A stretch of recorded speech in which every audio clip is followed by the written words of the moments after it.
Quando falamos de filosofia, somos imediatamente remetidos à Grécia, aos tempos dos primórdios da filosofia. Somos devedores aos gregos, não apenas em relação à filosofia, mas às ciências, às artes, à política.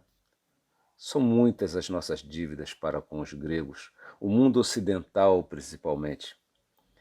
Na carta escrita aos Romanos, Paulo também nos lembra que temos uma dívida para com os judeus, uma vez que eles suportaram muito sofrimento para nos deixarem um legado de valor imensurável. E falando nesse tipo de dívida, sendo este o mês em que se comemora o Dia Internacional da Mulher, quero lembrar nossa dívida para com as mulheres em geral, elas que geram a humanidade carinhosamente dentro de si. E por tantas outras características também que tornam o nosso mundo melhor. Mas desta vez quero fazer uma menção especial àquelas senhoras que sustentam suas famílias de um modo heróico, que levantam cedo, adiantam as refeições, arrumam a casa, levam crianças, muitas vezes nem filhos dela, muitas vezes seus netos, agregados, para a escola, saem para trabalhar e os serviços que fazem são aqueles dos quais já mereciam estar distantes. Elas cuidam dos seus, cuidam dos vizinhos. São aquelas mulheres que se tornam pilares da família, pilares com quem todos contam, mas que podem contar com poucas pessoas. Devemos muito a elas. Feliz a família que tem delas, como a minha, e elas seriam mais felizes se pelo menos reconhecêssemos seu valor, não só em palavras vazias, ditas apenas em dias especiais. Nós nascemos endividados. Segundo a filosofia de Nietzsche, a situação é grave porque não podemos recusar o presente que recebemos dos antepassados. Fomos gerados por eles e não podemos lhes devolver o mesmo gesto, porque não podemos gerá-los novamente. O sentimento de que devemos algo, que nos cabe fazer algo, que precisamos compensar a dívida, está arraigado em nós. E por mais que cada um individualmente tente compensar o que recebeu, não poderá, pois os presentes foram de gerações e gerações, e ninguém, nem nenhuma geração sozinha, conseguirá compensar o esforço das gerações anteriores. Temos uma dívida impagável, e não é por nossa culpa. Dívidas tornam pessoas escravas, subjugadas, envergonhadas, desanimadas. Dívidas destroem sonhos e também destroem amizades. Rubens Sheffield conta uma história em uma de suas meditações, onde fala de dois irmãos gêmeos.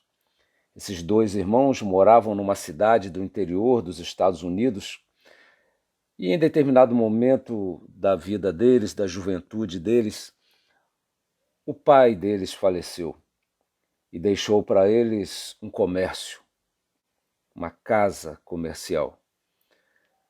Ali os dois trabalhavam em harmonia.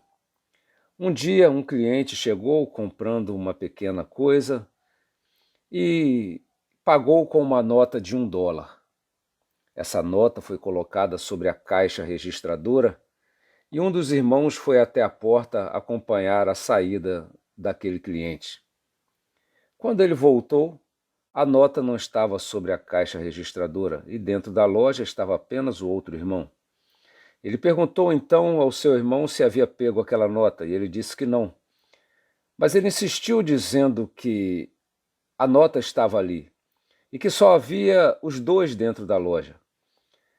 Um dos irmãos então se sentiu insultado com aquela insinuação e os dois começaram a ter muita dificuldade de trabalharem juntos. Depois de algum tempo, resolveram colocar uma divisória na loja e cada um ficou com um lado dela. A situação ficou tão difícil entre os dois que durante 20 anos eles não se falaram. Tudo por causa de $1. Mas um dia, uma pessoa estranha, desconhecida para eles, estacionou o carro em frente à loja e entrou numa das duas lojas, no caso, e perguntou assim: faz muito tempo que o senhor tem essa loja aqui? E ele respondeu: entre 30 a 40 anos. Então aquele estranho começou a dizer: olha, há 20 anos eu cheguei a esta cidade num trem, num vagão de carga. Eu estava desempregado, estava sem dinheiro e não havia me alimentado por vários dias.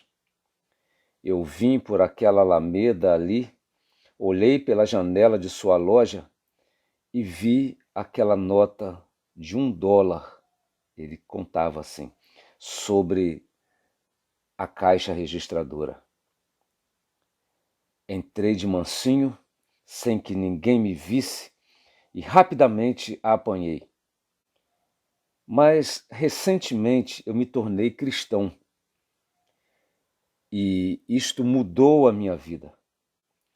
Agora eu tenho consciência da minha dívida e por isso eu vim pagar com todo o juro que couber aquele dinheiro que um dia eu tomei de vocês. Quando aquele homem terminou a sua confissão, o velho da loja começou a chorar e disse para ele assim: o senhor poderia me fazer um favor? Vá à loja aqui ao lado e conte essa história ao meu irmão. O homem então se dirigiu à loja ao lado e contou a mesma história ao segundo irmão. Os dois gêmeos, que não haviam se falado durante 20 anos,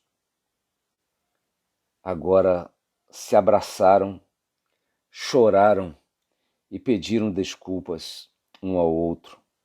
Se reconciliaram. Quanta diferença faz quitar uma dívida?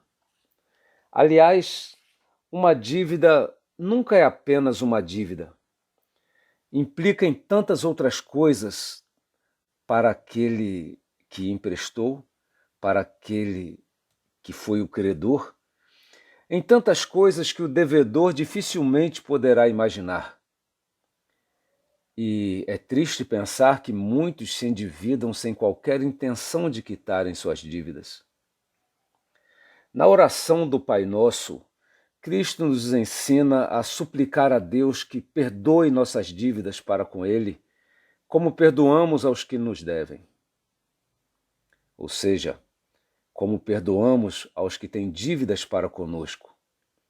Se não temos como pagar a Deus, Ele nos lembra que muitos não têm como nos pagar.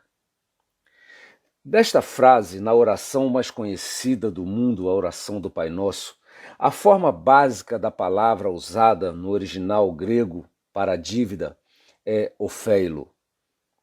Essa palavra remete a todo tipo de dívida, desde a obrigação diante da lei, como dever, remete também à dívida moral de cumprir seu papel social, mas vai além disso, vai a dívida religiosa, vai a dívida no ambiente familiar, como a dívida de um cônjuge para com o outro, a dívida de pais para com filhos e de filhos para com pais, de irmãos para com irmãos. Esta palavra também é usada ali na Bíblia, no Novo Testamento, para falar de dívida financeira, de dívida circunstancial, quando uma circunstância exige de nós certa atitude. Essa atitude se torna então um dever, uma dívida. Essa palavra também aparece ao falar sobre o pagamento do salário, que o salário é dívida, não favor. Paulo ainda diz que devemos pagar a todos o que lhe é devido e ele explica. Ele diz que devemos pagar, quer sejam tributos, quer sejam impostos, quer seja o respeito, quer seja a honra. Mas há um uso desta palavra que me chama muito a atenção, conforme explica Harold Moulton em seu léxico grego. Ela é usada como uma interjeição num único verso na Bíblia. Esse verso está na primeira carta do apóstolo Paulo a Corinto, ao povo de Corinto, na Grécia. E Paulo chama a atenção aos destinatários da carta dizendo assim: já estás fartos? Já estás ricos? Chegastes a reinar sem nós. Olha só, eu vou repetir. Já estás fartos? Já estás ricos? Chegastes a reinar sem nós. Aí então entra a interjeição. Oh, mas a raiz é a mesma de dívida. Na verdade, Paulo está dizendo assim: seria isso? Não está faltando nada? Então eu vou repetir aqui o texto. Já estás fartos? Já estás ricos? Chegastes a reinar sem nós? Seria isso? Não está faltando nada?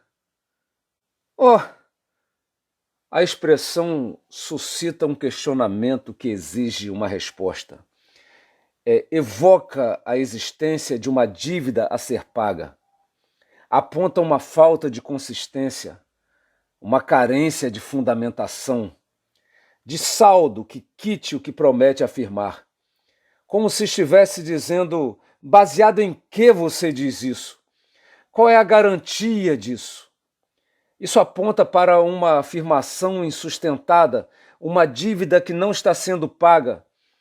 A fala exige mais do que ela diz. Oh, seria isso? Como assim? Uma das principais funções da filosofia é desmascarar afirmações que devem fundamentação, que carecem de respaldo, carecem de verdade, de lógica. E vivemos num tempo de narrativas se sobrepondo a narrativas, tentando pelo volume de palavrórios se passarem por verdade. Mas merece um sonoro: oh, é isso? Ora, veja só, não está faltando nada? Desde falas governamentais a conversas familiares informais, lacunas precisam ser preenchidas. E como se não bastassem as dívidas que já somamos, muitos ainda estão aumentando suas dívidas, enquanto alguns tentam salvar esta e as próximas gerações num compromisso de arcar com sua parte da dívida do seu tempo. Outros estão a destruir patrimônios que não construíram, estão a matar pessoas a quem não geraram, estão incendiando o mundo de um fogo que não podem apagar. E acham que palavras bonitas, bem arrumadinhas, podem desculpar suas dívidas. Oh, isso! Oh,